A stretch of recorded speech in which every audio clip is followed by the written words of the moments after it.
Hey everyone, it's Ryan. And for this week's discussion of the 10 factors responsible for fire related deaths or injuries as listed in Chapter 7, the one that I feel that I would place as number one above fire protection systems and things like that would actually be the inadequate exits.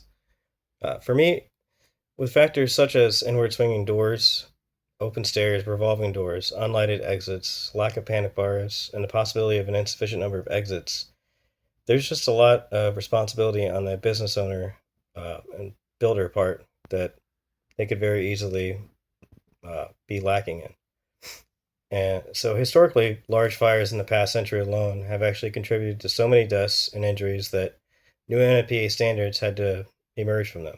Codes such as doors needing to swing in the direction of crowd flow and being installed with panic bar hardware brought reform after the devastating Coconut Grove night fire that happened in November 28, 1942.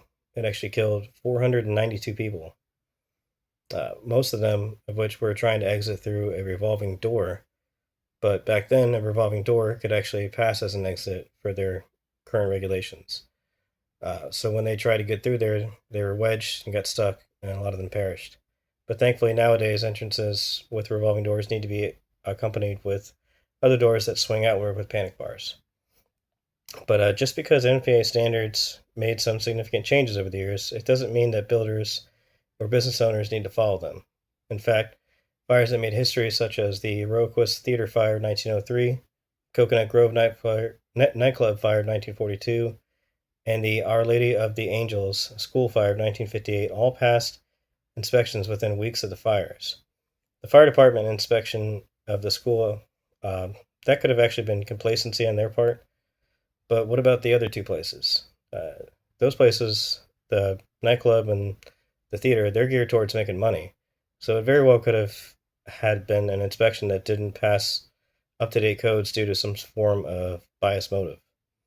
But even newer establishments, such as the Station nightclub in Rhode Island, that had four necessary exits, illuminated and all, but had very flammable foam installed in the walls to keep the sound from echoing outside, uh, wasn't actually ever questioned by an inspector.